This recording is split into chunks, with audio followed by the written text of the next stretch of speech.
The signal was an impossibility, a ghost. For 72 hours, it whispered out of the black heart of enemy territory, a place from which no friendly transmission should exist. It pulsed on a defunct coalition channel, a tight beam encryption, so old it was a fossil, a footnote in signals intelligence manuals. On the main tactical board at Overwatch Command, it was a single, placid blue dot in a sea of hostile red. It didn't move. It just was. The analysts in the rooms of the signals intelligence wing called it the Phantom. They looped its signal, a repeating, toneless data packet that translated to digital gibberish.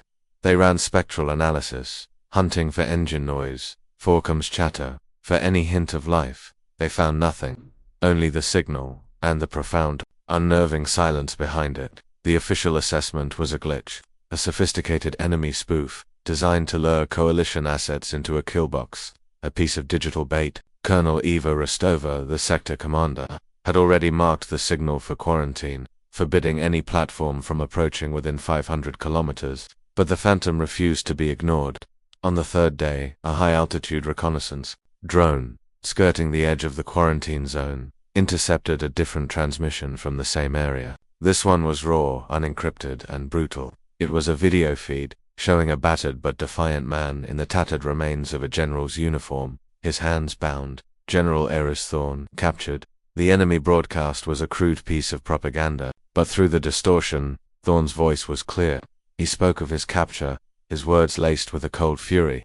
But as the enemy commander postured behind him, the general did something strange. He tapped his finger against his leg. A slow, deliberate rhythm, tap, tap, tap. It was an old pilot's code, a relic from an era before data links, a code for confirming location. At that exact moment, the Phantom's signal, that impossible blue dot, pulsed in perfect sync. With the general's tapping, it wasn't a glitch, it wasn't bait, it was a message. And somewhere in that nest of vipers, someone was still alive, broadcasting a ghost signal, a heartbeat in the dark, pointing a silent finger at the location of a captured general.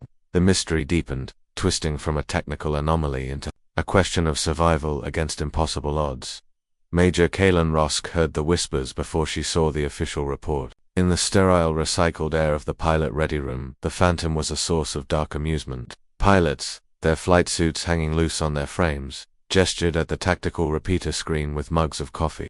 They called it a digital echo, a ghost in the machine. They were young, most of them, trained on fifth-generation fighters where the sky was a clean, networked battlespace. To them, the signal was an antique absurdity. Kaylin said nothing. She sat apart, nursing a cup of lukewarm tea, her gaze fixed on the blue dot. She was not like them. Her flight hours were logged not just in simulators and training exercises, but in the scorched, chaotic skies of the Meridian conflict. She had flown older planes, birds that bled hydraulic fluid and screamed under gillode, where survival depended on instinct, not algorithms.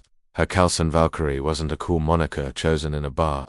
It was a name given to her by the sole survivor of a squadron she had guided home from a massacre. It was a name that carried weight.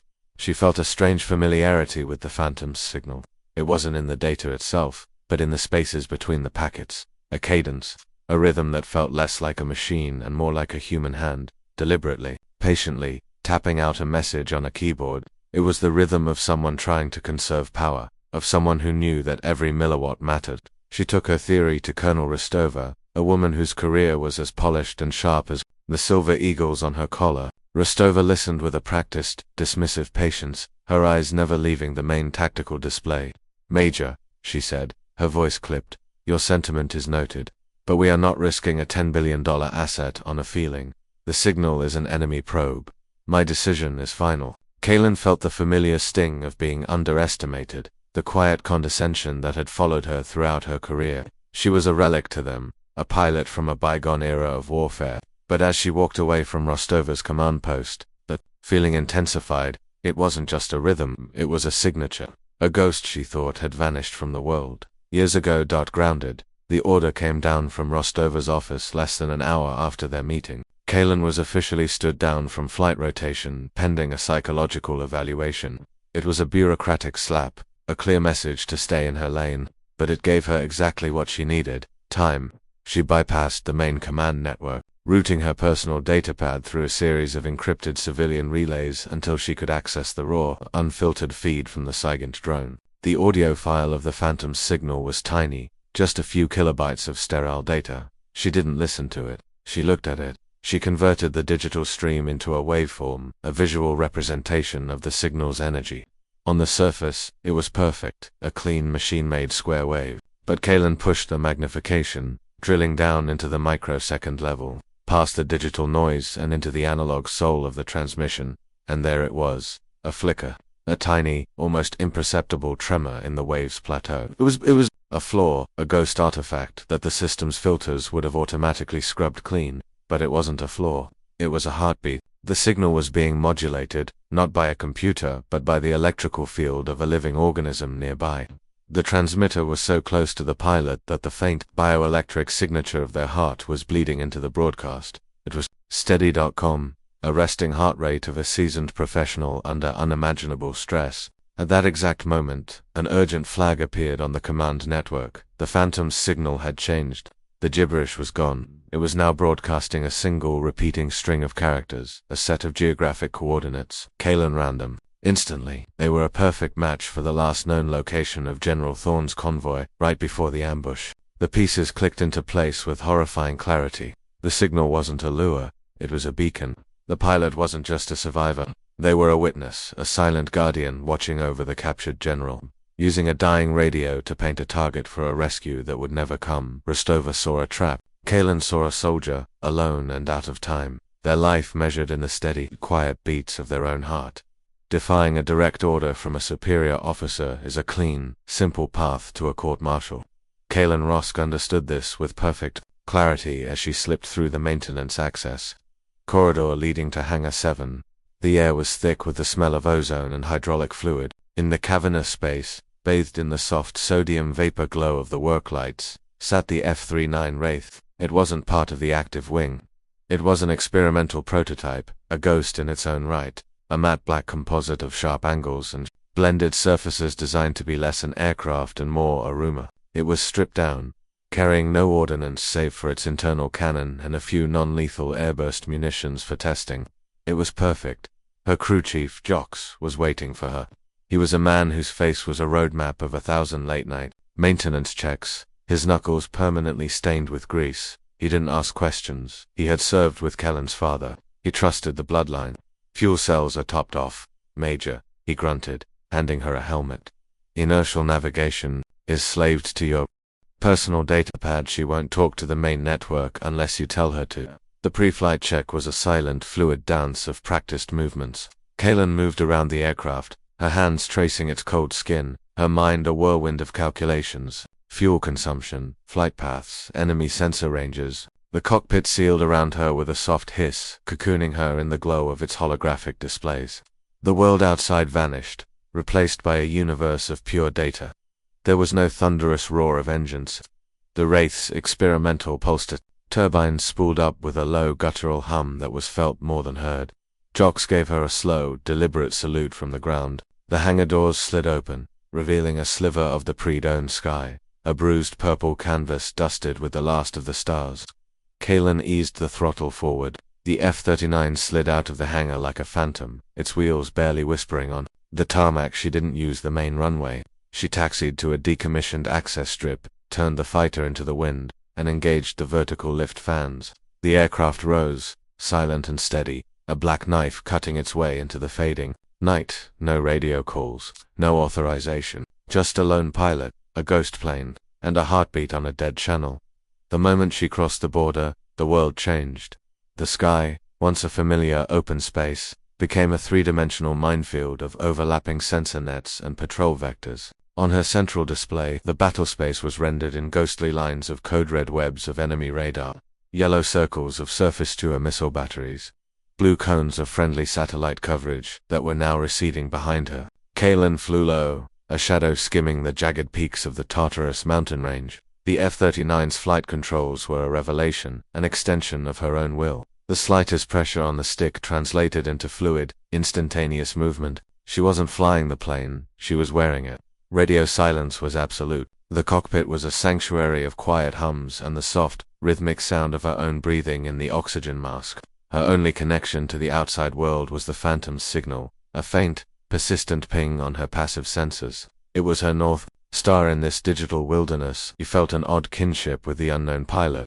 They were two ghosts, separated by miles of hostile territory but united by the same profound solitude. She imagined them in their own cockpit, hurt, perhaps, but disciplined, patient, broadcasting a single, desperate hope into the void, trusting that someone, somewhere, was smart enough to listen not to the noise but to the silence.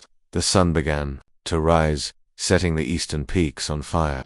The light, normally a welcome sight, was now a threat, stripping away the comforting cloak of darkness. She had to push the Wraith harder, dipping into canyons and hugging the shadowed faces of cliffs, her onboard systems working furiously to manage her heat signature. Every flicker of a sensor, every burst of radio traffic from distant enemy patrols, sent a jolt of adrenaline through her veins. She was a surgeon, guiding a scalpel through a living body, knowing that the slightest tremor, the smallest mistake, would sever an artery and bring the entire system crashing down upon her. The coordinates from the Phantom were getting closer. Now, she was less than 100 kilometers out.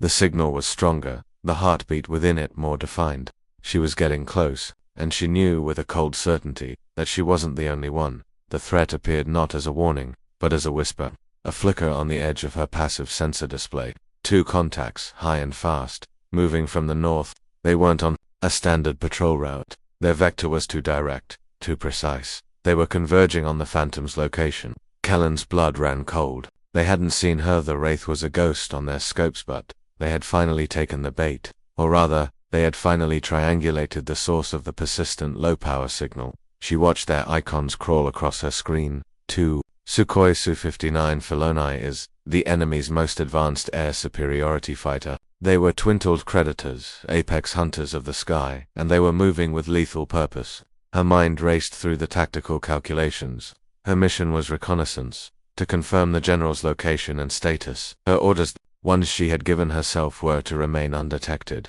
Engaging to top-tier fighters was suicide.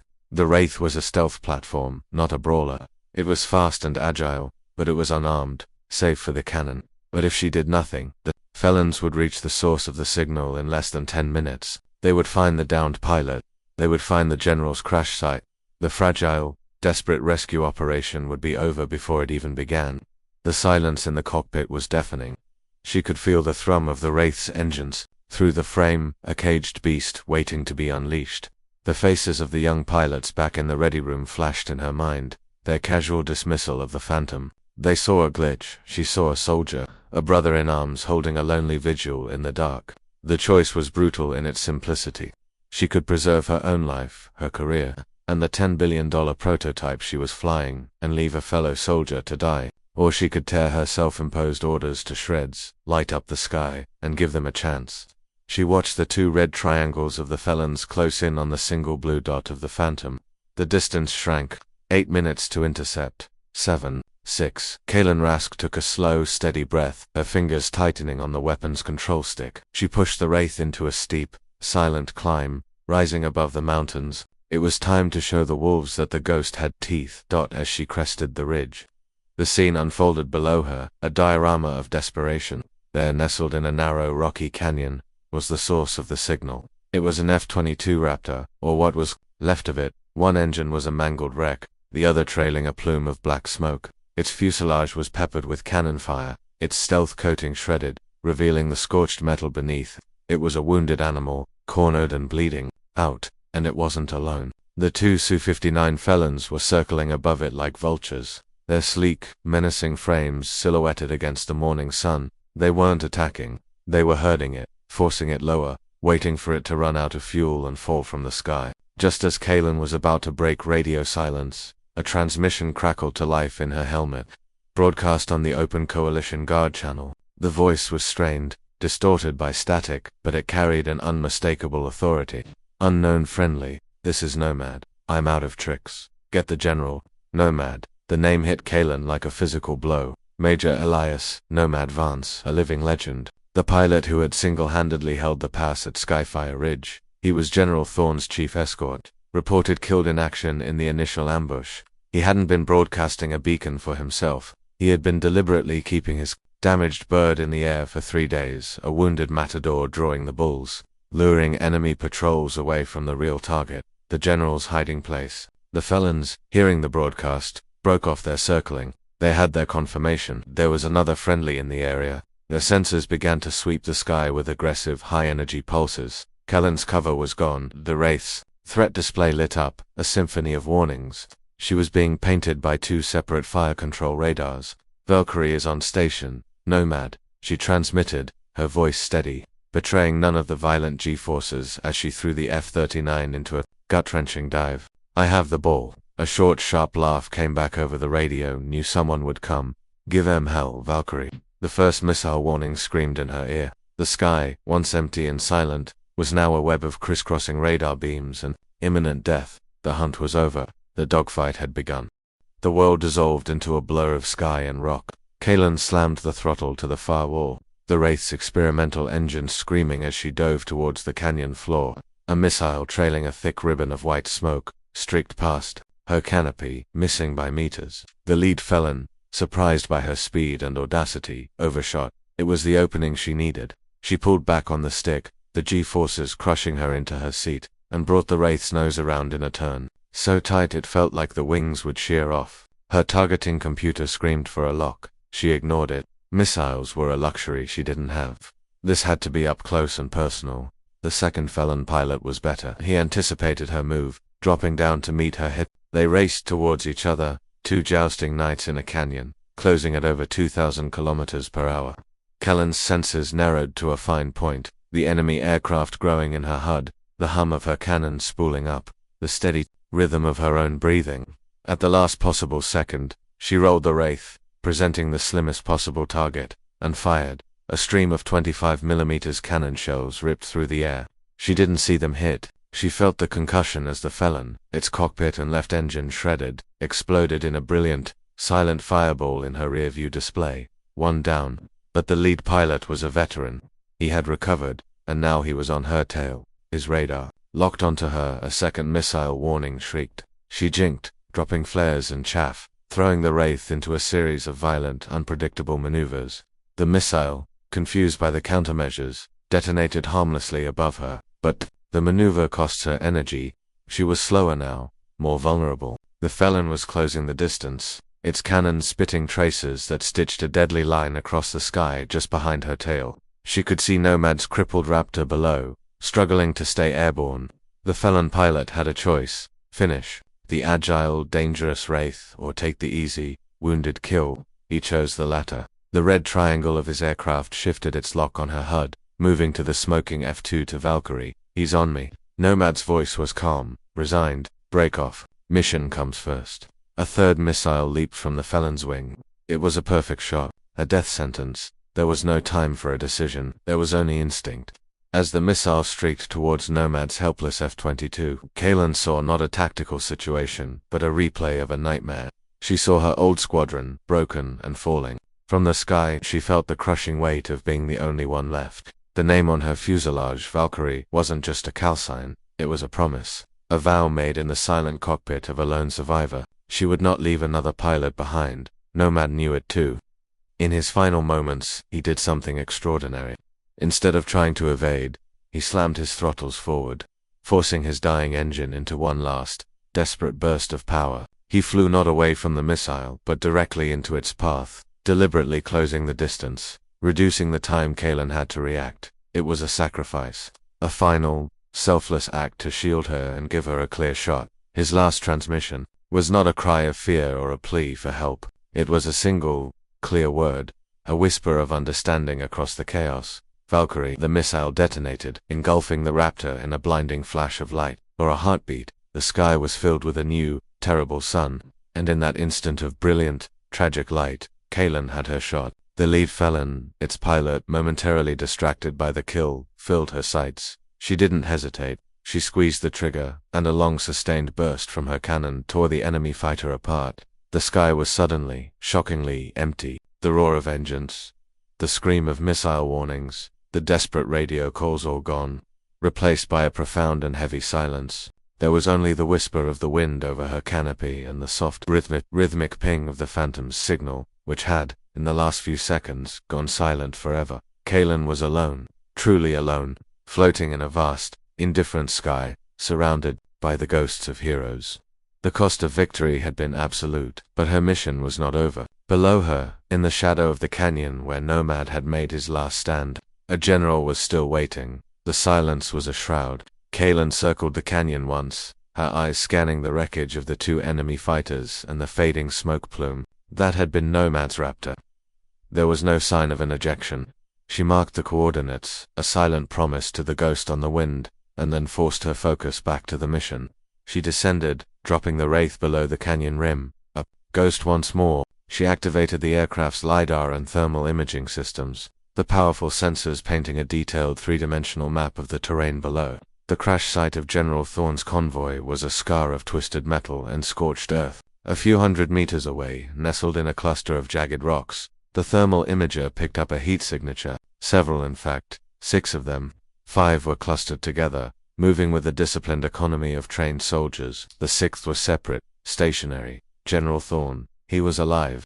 The enemy unit was small, a special forces team, likely left behind to guard the high-value captive while awaiting extraction. They had set up a defensive perimeter, their heat signatures glowing brightly in the cold morning air. Kaylin felt a cold, professional calm settle over her. The dogfight had been a primal reactive struggle. This was different. This was a chess match. She was the queen, powerful but exposed. They were pawns, but they held the king. She couldn't land. The Wraith wasn't designed for unprepared terrain, and the act of landing would make her a sitting duck. She couldn't call for an extraction team. The nearest friendly forces were hours away, and any long-range transmission would bring the entire enemy sector down on her position. She had no missiles, no bombs, only a cannon with half its ammunition spent, and a few non-lethal airburst munitions.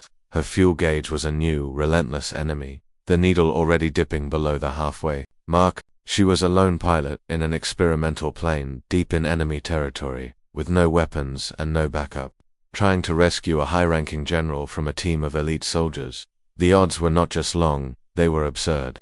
But as she looked at the tactical display, at the 6 glowing figures on the ground, she remembered Nomad's final word. She remembered the promise inherent in her Calcian. The absurdity of the situation didn't matter. The only thing that mattered was the mission, and failure was not an option. That the name Valkyrie was born in fire and grief. It was during the final brutal days of the Meridian conflict. Kaylin, then a young lieutenant, was flying an older F-16, part of a 12-ship strike package sent to take out a fortified enemy command bunker. It was a trap, a hidden network of advanced surface-to-air missiles, silent until the entire squadron was inside the kill box came to life. The sky turned into a slaughterhouse. One by one her squadron mates were blown out of the sky. The radio, once filled with calm professional chatter, became a cacophony of screams, warnings, and then, one by one, silence. Kaylin, flying tail-end Charlie, was the last one left. Her plane was heavily damaged, her instruments failing, but she was alive. She could have run. Protocol dictated that she egress immediately, save herself and the aircraft. But she didn't. Through the smoke and the chaos, she saw the parachutes, 4 of them, drifting down into the heart of an enemy patrol zone. She stayed. For 6 hours, she circled the area, a lone, wounded guardian angel. She flew on fumes, coaxing every last drop of power from her failing engine. She became the eyes and ears for the rescue operation. Her voice a calm, steady presence on the radio as she guided the CSAR helicopters through enemy patrols, talking them past threats only she could see. She drew fire, leading enemy patrols on desperate chases, to pull them away from the vulnerable helicopters on the ground. She only left when the last of the 4 downed pilots was safely aboard a chopper. When she finally landed back at base, her fuel tanks reading absolute zero, the ground crew found over 200 bullet and shrapnel holes in her airframe. The sole survivor of the rescue, a grizzled old periscuman, looked at her, his face etched with awe and exhaustion. "You're a damn Valkyrie," he had said, his voice thick with emotion. "Flying our boys home from Valhalla." The name stuck. It became a legend, a story told to new pilots to remind them of their highest duty. You never ever leave anyone behind. Nomad had known that story. He had counted on it. And now, as Kaylin looked down at the captured general, she understood that her past and present had converged. This was not just a rescue, it was a reckoning. The plan that formed in Kaylin's mind was desperate, audacious, and bordered on insane. It was a plan born from a lack of options, a roll of the dice with the highest possible stakes. She couldn't destroy the enemy, so she would have to deconstruct their minds. She would use the F-39 Wraith not as a fighter, but as a ghost, a weapon of psychological terror. She began with sound. She took the Wraith up to 5,000 feet, directly above the enemy position, and then nosed over into a steep dive, pushing the throttle past the military power detent and into full afterburner. The Wraith accelerated with breathtaking speed.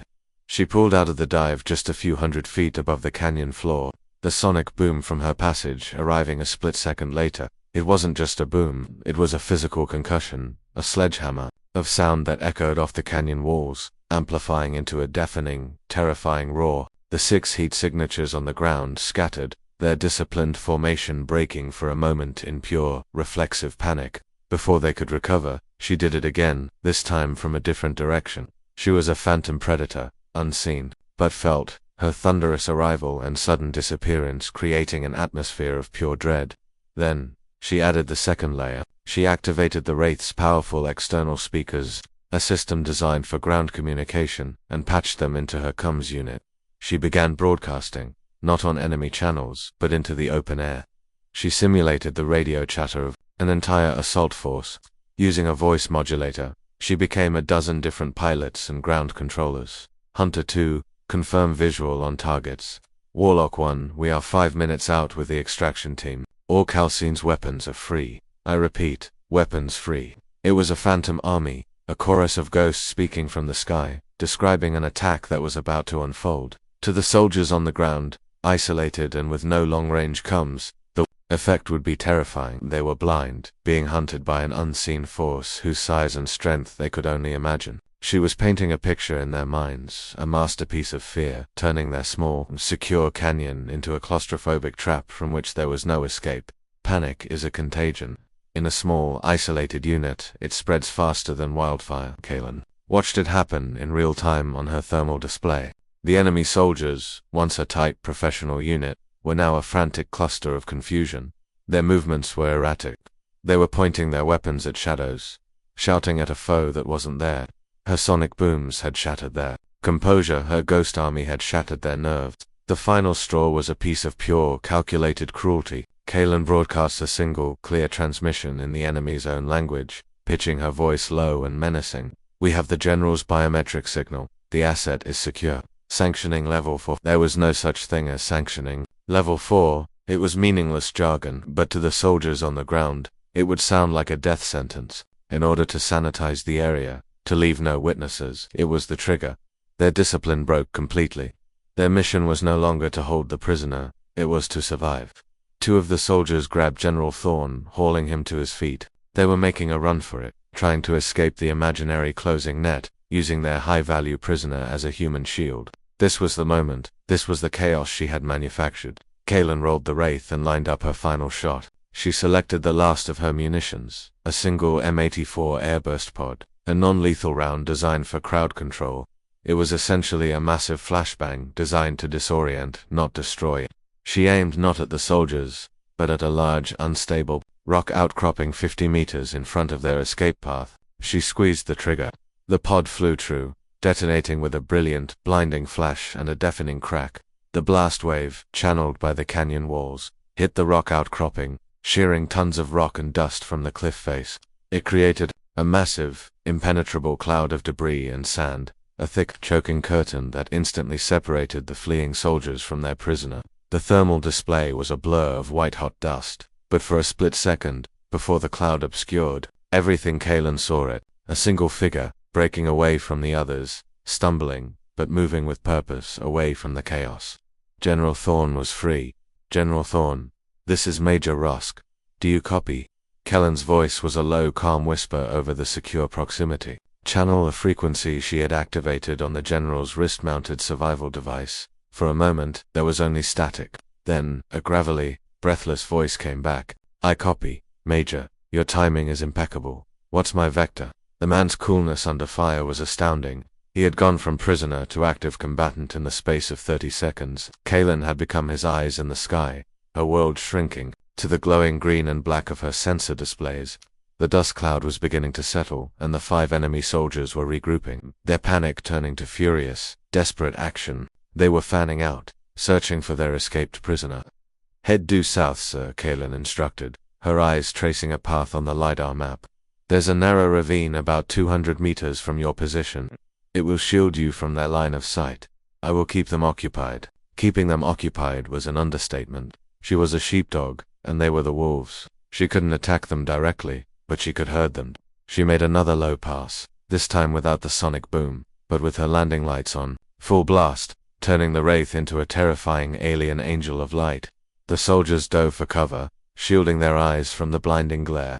It bought Thorn another 30 seconds. He was moving well, a testament to his training, his heat signature, a steady beacon moving towards the safety of the ravine. The enemy soldiers were recovering, starting to move in his direction. Kaylin needed to divert them again. She saw a small, abandoned watchtower on the canyon rim to the north. She lined up her cannon and fired a short, precise burst. The shells stitched across the stone, sending up a shower of sparks and rock chips. It was a meaningless attack on an empty structure, but it served its purpose. The soldiers, hearing the cannon fire, immediately assumed the main assault was coming from the north. 3 of them broke off and headed in that direction, away from Thorn.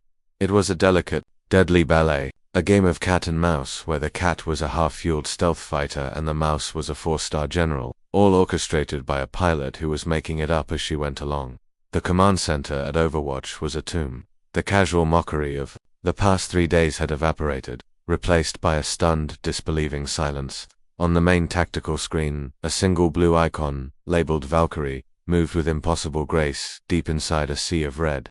They had been tracking her since she crossed the border, her unauthorized flight triggering every alarm in the system. Colonel Rostova stood frozen before the screen, her face a mask of cold fury, warring with an undeniable, grudging respect. She had been wrong, utterly, completely wrong. Every pilot in the ready room, every analyst, every controller was glued to the feed, listening to the fragmented comms Kaylin was broadcasting to create her phantom army. They heard her calm, precise instructions to General Thorn. They watched, as she single-handedly outmaneuvered and outthought an entire enemy special forces team with nothing but speed, sound, and sheer audacity. The fuel gauge in Kellen's cockpit was now screaming at her. The numbers were a stark, brutal red. She had minutes of flight time left, not hours. The delicate ballet had to end. The enemy soldiers were realizing they'd been tricked. The 3 who had gone north were doubling back, and the other 2 were closing in on the ravine where Thorn was hiding. She had 1 card left to play. "General," she transmitted, her voice tight, "time to move. Head to the west end of the ravine. There's a sheer cliff face. Start climbing." Climbing? Thorn's voice was incredulous. "Major, that's a 100-meter vertical rock wall." "I know," Sir Kaylin replied, banking the Wraith hard. "I'll be your elevator." She was pushing her aircraft, her body, and her luck to the absolute limit. The enemy was converging, her fuel was nearly gone, and her plan for getting the general off a 100-meter cliff was a desperate, untested theory that relied on a level of flying precision that was, by any sane measure, impossible. But in the silent, focused world of her cockpit, the impossible was just another problem to be solved. Huddled in the narrow confines of the ravine, General Eris Thorn looked up at the sliver of sky visible above him. He could hear the faint, menacing hum of the stealth fighter, his unseen guardian. He was a soldier of the old school, a man who understood the brutal calculus of the battlefield. He had been ready to die. He had not been ready for a ghost from the past to pluck him from the jaws of hell. "Major Rosk," he said into his wrist, "come," his voice low. "Your Calcin is Valkyrie. Any relation to Captain Samuel Rosk?" The question hung in the air, a bridge across the miles of rock and sky separating them. Kaylin felt a pang in her chest, a ghost of a memory. "He was my older brother, sir," she replied, her voice softening for the first time. "He was a squadron leader on the Meridian strike, I know," Thorn said quietly. "I was the one who signed off on the mission plan. I also read your after-action report. Every word of it." The silence that followed was filled with a shared, unspoken grief. Thorn had carried the weight of losing that squadron for years. Kaylin had carried the weight of surviving it. In that moment, they were not a general and a major. They were 2 soldiers, bound by a common history of loss and a shared, desperate hope for survival. "Your brother was a good man, Major," Thorn said, his voice thick with emotion. "He would be proud. He'd say I was being reckless." "Sir," Kaylin managed, a faint smile touching her lips. "He was always the responsible one." This brief, stolen moment of connection was a small island of peace in the surrounding chaos. It solidified Kellen's resolve. This was no longer just about rescuing a general, it was about honoring a legacy. It was for her brother, for Nomad, for every pilot who had ever flown into the dark, armed with nothing but courage and a promise to the ones they flew beside. She watched as Thorn reached the cliff face and began to climb. The enemy soldiers were at the mouth of the ravine, less than a minute behind him. The fuel warning was a constant, piercing scream in her ears. The time for subtlety was over. General, when you reach the first ledge, about 30 meters up, secure yourself tightly. Kellen's voice was pure command now, the earlier warmth replaced by focused intensity. She pushed the Wraith into a steep near-vertical climb, trading her last drops of fuel for altitude. The world outside became a blur of blue. The hum of the engines strained, thinned, and then with a final shuddering cough, died. Silence, a profound, absolute silence she had only ever experienced in a simulator. The F-39 was no longer a fighter jet, it was a $10 billion glider. She was falling, but she was falling with purpose. She nosed the aircraft over, guiding it back towards the cliff face where General Thorn was clinging to the rock. The enemy soldiers had reached the base of the cliff and were firing upwards, their bullets pinging harmlessly off the sheer rock. Kalen ignored them. Her focus was entirely on her airspeed and descent rate, her hands moving with delicate precision on the stick and rudder pedals. The plan was insane. The F-39 Wraith had a reinforced composite spine running the length of its fuselage, part of its experimental design. It was strong enough, theoretically, to support a significant weight. She was going to use her plane as a moving platform, a temporary ledge in the sky. She brought the Wraith in, slow and steady, its velocity matching the wind currents. The aircraft drifted towards the cliff, its wingtip mere inches from the rock. She had to hold it there, perfectly stable, a multi-ton aircraft balanced on a knife's edge of air. Now, sir, she yelled over the com. Thorn, understanding the insane maneuver instantly, launched himself from the ledge. He landed hard on the flat surface of the Wraith's fuselage, just behind the cockpit, his magnetic climbing gloves and boots finding purchase on the metallic surface. The impact was a jarring thud that Kalen felt through the entire airframe. For a terrifying second, the glider dipped, but she corrected, her muscles screaming with the effort of holding the aircraft steady. He was on. General Eris Thorn was riding on the back of a stealth glider, clinging to its frame as it fell silently. From the sky, the rescue was no longer audacious, it was mythological. The journey back was a silent, surreal dream. Kalen was no longer a pilot, she was a sailor, guiding a ship on invisible currents of wind. The enemy was far behind, their view of the sky obscured by the canyon walls, unaware that their prize had simply vanished into thin air. Her only instrument was the horizon, her only guide the feel of the air over the control surfaces. General Thorn lay flat against the fuselage, a human rudder, his presence a constant, tangible reminder of the stakes. They soared over the jagged mountains, two souls on a silent wing, the world spread out below them like a map. The border was still 100 kilometers away, they would never make it. But Kalen wasn't aiming for the border, she was aiming for a specific point in the sky. Weeks ago, during a test flight, she had identified a meteorological phenomenon, a stable, high-altitude jet stream that flowed west, directly towards friendly territory. It was a river in the sky, and she intended to ride it home. As they cleared the highest peaks, she felt the current catch them. The glider stabilized, its descent rate slowing as the powerful wind provided lift. They were being carried, gently, but inexorably, towards safety. An hour later, a new icon appeared on her dead tactical display. A friendly drone, a high-altitude, long-endurance rescue platform, diverted to her projected flight path by a command center that had finally dared to hope a skyhook rescue system, a piece of technology rarely used outside of special operations, was deployed. Thorn, with a final, grateful tap on her canopy, detached himself and was winched to safety. Kalen was alone again, her mission complete, but her own survival was still in question. The F-39 was losing altitude faster now, the jet stream thinning. As she crossed the border, below her was the vast, empty expanse of the Great Salt Flats, a dry lake bed stretching to the horizon. There were no runways, no ground crew, no margin for error. With the last of her control authority, she lowered the landing gear. The only sound was the wind, whistling a lonely song as the ground rushed up to meet her. The landing was perfect. The Wraith's wheels touched the hard-packed salt of the lake bed with a gentle chirp, the aircraft rolling for over a mile before finally, gracefully, coming to a stop. In the sudden, complete silence of the cockpit, Kalen Rosk did not move. She sat with her hands resting on the control stick, her helmet still on, her eyes closed. She could feel the adrenaline draining out of her, leaving behind a profound, bone-deep exhaustion. The weight of the last 72 hours, of the dogfight, of Nomad's sacrifice, of the impossible rescue, settled upon her. The sun was rising, casting long shadows across the white expanse, its golden light flooding the cockpit. It felt like the first sunrise of a new world. On the horizon, a trail of dust appeared. Rescue vehicles, scrambled from the nearest base, were racing towards her. She finally powered down the last of the Wraith's systems. The holographic displays faded to black, leaving her alone with her reflection in the dark canopy. She saw the lines of exhaustion around her eyes, but she also saw something else, a quiet, unshakable certainty. She had faced a court, and she had won not in a courtroom but in the sky.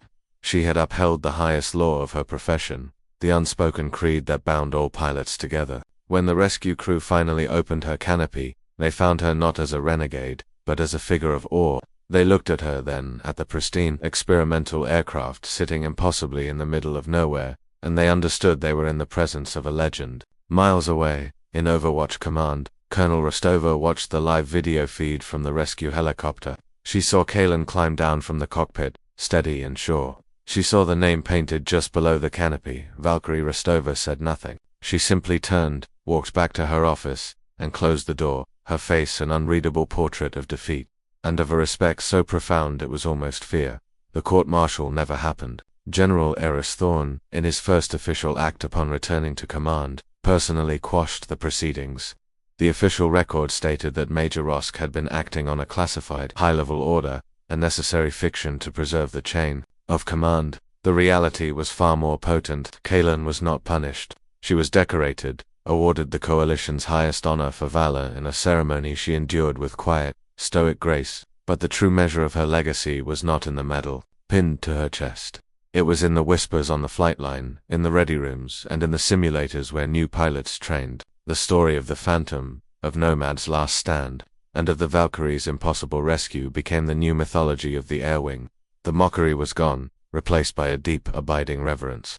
Weeks later, Kalen stood on the tarmac, looking at the F-39 Wraith, its skin now adorned with two small red silhouettes of the Su-59s it had destroyed. A young pilot, barely out of flight school, approached her, his awe palpable. He didn't salute. He just stood there for a moment before finding his voice. "Ma'am," he began, his voice hesitant, "they call you Valkyrie. I read the reports. The old ones, from the Meridian conflict. You brought the fallen home." Kalen turned from the aircraft, her gaze meeting the young pilot's. For years, the name had been a burden, a reminder of loss and survival. It was a name forged in grief, a heavy mantle she wore in silence. But now, seeing the genuine respect in the young man's eyes, she felt the weight lift. The name was no longer just about the past. It was about the future. It was a standard, a promise that would be passed down long after she had flown her final mission. She looked past the young pilot, her eyes scanning the vast, endless blue of the sky. It was not an empty space to her anymore. It was a cathedral, filled with the ghosts of friends, the echoes of sacrifice, and the silent promise of duty. And for the first time in a very long time, Major Kalen Valkyrie Rosk smiled.